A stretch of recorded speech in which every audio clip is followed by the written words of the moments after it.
Imaginez un instant. Un homme seul sur une scène immense, les projecteurs braqués sur lui, leur lumière crue révélant chaque ride, chaque cicatrice d'une vie marquée par des triomphes éclatants et des pertes déchirantes. Autour de lui, le silence est assourdissant, un vide où résonnaient autrefois les harmonies envoûtantes de trois frères unis par le sang et la musique, des voix qui ont fait danser le monde entier.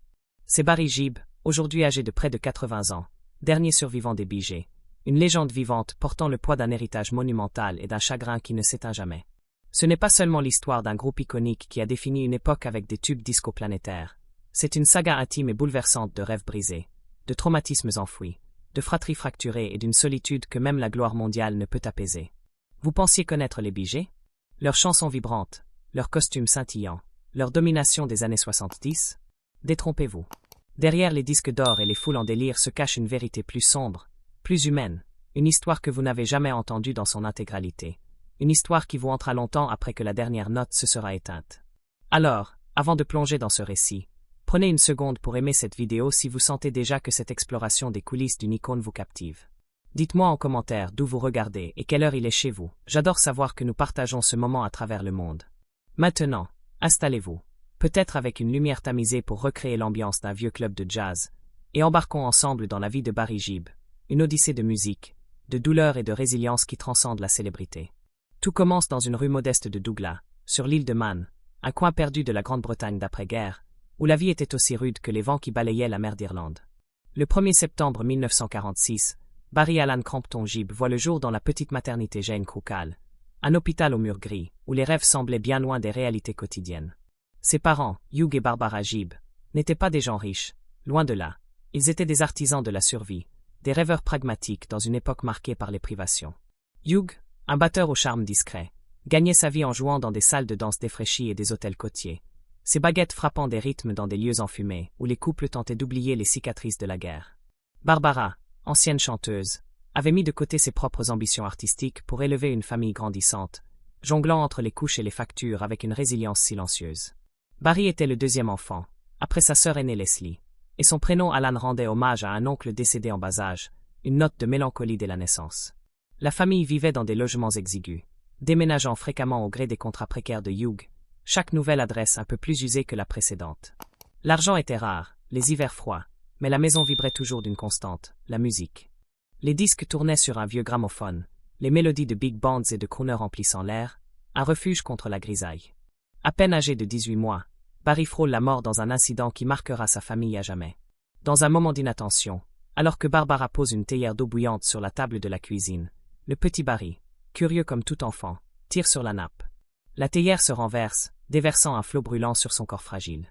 Les hurlements déchirent la maison, suivis d'une course désespérée vers l'hôpital Noble, où il passe 2 mois et demi dans un service pédiatrique, oscillant entre la vie et la mort. Les médecins, démunis face à l'absence de greffe de peau moderne, craignent la gangrène et donnent à un moment un pronostic terrifiant. Il ne lui reste peut-être qu'une demi-heure à vivre. Contre toute attente, Barry survit, mais son corps garde des cicatrices visibles, des marques qu'il portera toute sa vie comme un rappel muet de cette épreuve. Étrangement, il confiera des décennies plus tard n'avoir aucun souvenir conscient de cet événement traumatique, comme si son esprit d'enfant avait enfoui la douleur dans un recoin inaccessible. L'idée d'avoir été brûlé est là, quelque part, mais je n'en ai aucun souvenir, dira-t-il, la voix teintée d'une résignation douce. J'ai les cicatrices, mais pas la mémoire. Pour Hugh et Barbara, cependant, ce moment ne s'efface jamais. Il instille une peur viscérale, une vigilance constante qui façonne leur manière d'élever leurs enfants. La famille s'agrandit avec l'arrivée des jumeaux Robin et Maurice en 1949, suivi plus tard du petit dernier, Andy. Les Gibb s'installent à Manchester, dans des quartiers ouvriers où les rues portent encore les stigmates des bombardements. Ils emménagent au 55 Catherines Drive, une maison modeste mais chaleureuse, puis à Spring Valley et enfin à Snaefell Road à Willaston, chaque déménagement marqué par le besoin d'espace pour une famille désormais composée de 5 enfants. Malgré les difficultés financières, la musique reste le fil conducteur. Hugh ramène à la maison des anecdotes de ses concerts, Barbara fredonne des airs anciens, et les enfants absorbent tout cela comme une éponge. Barry, dès son plus jeune âge, montre une sensibilité particulière, un garçon calme et observateur, souvent perdu dans ses pensées, griffonnant des mélodies imaginaires bien avant de savoir lire correctement une partition. À l'école d'Emenrod Boys, où il entre juste après son 7e anniversaire, il est discret, presque effacé, mais son monde intérieur bouillonne déjà de chansons qui n'attendent qu'à être écrites. Manchester, dans les années 50, est une ville industrielle où l'espoir est une denrée rare. Les usines crachent leur fumée, les immeubles portent les marques des Blitz, et le rationnement persiste comme un rappel cruel de la guerre. Les concerts de Hugh, bien que passionnés, rapportent à peine de quoi nourrir la famille, et les nuits sont souvent marquées par des discussions à voix basse sur les factures impayées. Pourtant, dans ce décor austère, Barry, Robin et Maurice développent une alchimie unique, une connexion presque surnaturelle. Ils chantent ensemble dans leur chambre, leur voix se mêlant avec une harmonie instinctive, Barry en leader naturel, Robin avec son vibrato poignant, et Maurice avec sa douceur apaisante. Cette unité deviendra la signature des BG. Mais pour l'instant, ce ne sont que des enfants jouant avec des mélodies dans une maison où l'amour compense ce que l'argent ne peut offrir. Un autre traumatisme, plus insidieux, vient marquer l'enfance de Barry, un secret qu'il gardera enfoui pendant des décennies. À l'âge de 4 ans, dans une communauté où tout le monde se connaît, il est victime d'un comportement inapproprié de la part d'un adulte de son entourage. Pas de contact physique, précisera-t-il plus tard, mais des actes qui franchissent des limites inacceptables, semant la peur, la confusion et un sentiment de trahison dans le cœur d'un enfant trop jeune pour comprendre. La situation escalade jusqu'à impliquer la police, et Barry, à peine capable de formuler des phrases complexes, se retrouve interrogé au milieu de la nuit, un petit garçon en pyjama face à des officiers dont les questions le dépassent. 4 ans, et un policier sur ton lit à 4 heures du matin, racontera-t-il des décennies plus tard, la voix tremblante. Si ça ne t'apprend pas ce qu'est la vie, rien ne le fera. Ce moment divise son enfance en un avant et un après, un fardeau qu'il portera en silence, sans jamais en parler à ses frères ni à ses amis, même au sommet de la gloire. Ce n'est qu'à l'approche de ses 70 ans, dans une interview rare et vulnérable, qu'il ose enfin mettre des mots sur cette douleur, non pour chercher la pitié, mais pour libérer une vérité trop longtemps étouffée. Ce traumatisme, bien que refoulé, infuse une mélancolie subtile dans ses chansons, une profondeur émotionnelle qui donnera aux ballades des Bee Gees une résonance universelle.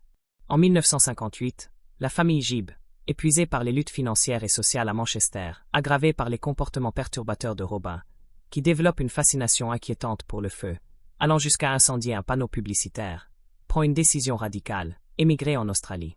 Ils s'inscrivent au programme 10 Pound Pond, qui offre un passage subventionné pour une nouvelle vie dans un pays en plein essor. À bord du navire Fercea, en direction du Queensland, ils partent avec peu de possessions mais beaucoup d'espoir, côtoyant d'autres futurs talents comme les parents de Kylie Minogue et le guitariste Red Simon. À leur arrivée à Redcliffe, un vent de renouveau souffle, l'air est plus chaud, les gens plus optimistes, et les opportunités semblent enfin à portée de main.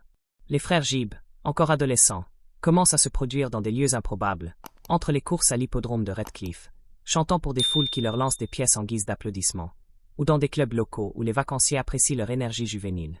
Leur nom, The Rattlesnake, cède vite la place à un surnom donné par un DJ local, Bill Gates, sans lien avec le magnate, qui les baptise The BGS, pour Barry Gibb, Bill Good et lui-même.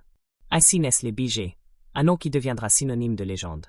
En Australie, Barry, à peine adolescent, abandonne l'école pour se consacrer à l'écriture de chansons, composant des mélodies d'une maturité surprenante pour son âge. Les frères se produisent dans des hôtels et des boîtes de nuit le long de la Gold Coast, peaufinant leur présence scénique et leur alchimie vocale. Leur premier succès local, grâce à Bill Gates qui diffuse leurs chansons à la radio, leur donne une confiance nouvelle. L'Australie n'est pas seulement un nouveau foyer, c'est un terrain fertile où leurs rêves prennent racine, où la musique devient une vocation plutôt qu'un passe-temps. Mais même dans ce pays ensoleillé, la lutte persiste, l'argent manque, les concerts ne rapportent pas toujours, et le succès reste incertain. Pourtant, Barry persévère, poussé par une passion viscérale pour la création, une nécessité de transformer ses émotions en notes. Au milieu des années 60, les Bee Gees sentent que l'Australie devient trop petite pour leurs ambitions. Le véritable rêve, celui murmuré lors des nuits passées à répéter dans des garages, est de conquérir la scène britannique, là où les Beatles et les Rolling Stones règnent en maître. En 1967, la famille retourne en Angleterre, les valises pleines de chansons et d'espoir. Leur premier album, Bee Gees un Saint, est une révélation, un mélange audacieux de ballades émotionnelles et de paysages psychédéliques, avec des titres comme New York Mining Disaster 1941, qui intrigue par son titre énigmatique, et To Love Somebody, une chanson écrite par Barry pour Otis Redding, mais qui devient un standard universel grâce à sa voix déchirante. Leur alchimie vocale, Barry en leader charismatique, Robin avec son vibrato poignant, Maurice avec sa douceur apaisante, les distinguent dans un paysage musical saturé. Mais la gloire naissante apporte aussi des tensions. Robin, sensible et mélancolique, se sent éclipsé par Barry, poussé en avant comme leader par leur manager Robert Stigwood.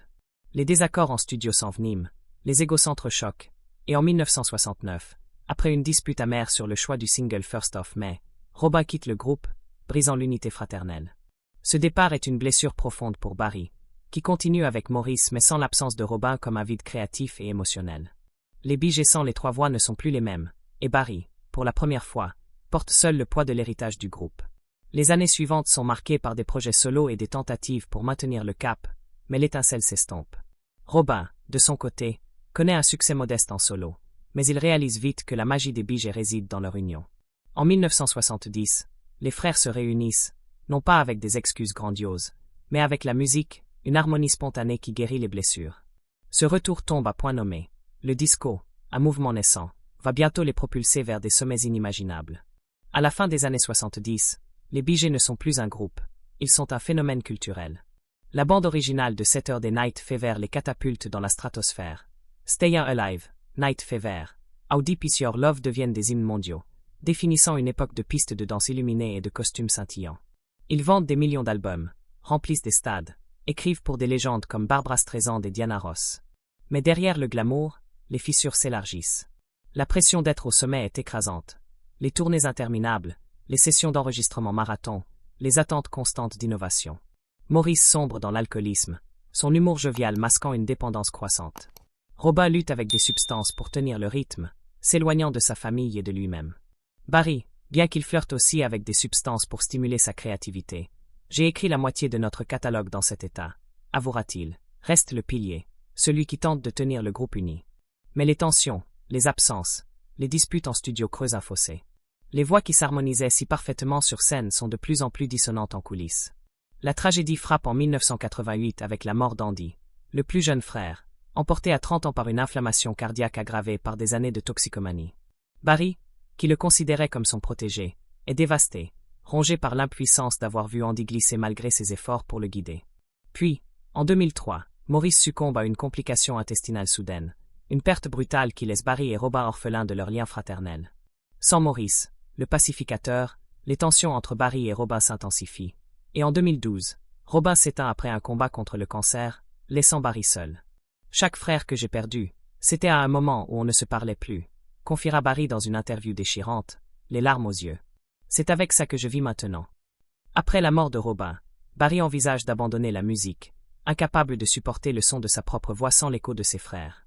Mais en 2016, il remonte sur scène à Glastonbury avec Coldplay, chantant Stayin' Alive comme un hommage hanté, un fantôme parmi les vivants. Ses albums solo, teintés de country, réimaginent les chansons des Bee Gees, mais le vide persiste. Aujourd'hui, Barry vit plus calmement, entouré de sa femme Linda, qu'il a épousée à 24 ans et qui, selon lui, l'a sauvé du désespoir, et de ses 5 enfants et 7 petits-enfants. Les douleurs physiques, arthrite dans le dos, les mains, les genoux, et les douleurs émotionnelles et la perte de ses frères, le silence de leur harmonie et le suivent comme une ombre. Il vit entre le Royaume-Uni et les États-Unis, évitant les lieux trop chargés de souvenirs. Sa mère Barbara, décédée à 95 ans, était le cœur de la famille, celle qui croyait en leur musique quand personne d'autre n'y croyait. Son absence est un autre silence qui pèse. L'héritage des Bee Gees est colossal, plus de 220 millions de disques vendus, des chansons écrites pour des icônes, une intronisation au Rock and Roll Hall of Fame. Mais pour Barry, ce ne sont pas les chiffres qui comptent. C'est la musique, les harmonies perdues, les voix de ses frères qu'il entend encore dans ses rêves. Est-ce que je réparerai un jour un cœur brisé? S'est-il demandé à voix haute, sans jamais répondre. Peut-être que certains cœurs ne sont pas faits pour être réparés, mais pour porter un amour trop grand pour durer éternellement. L'histoire de Barry Gibb n'est pas celle de la gloire, c'est celle de ce qui a été perdu en chemin, et de la force de continuer à chanter malgré tout. Pensez-vous qu'il trouvera un jour la paix face au silence de ses frères? Partagez vos réflexions en commentaire, et si cette histoire vous a touché, aimez et abonnez-vous pour d'autres récits profonds sur les légendes qui ont marqué nos vies.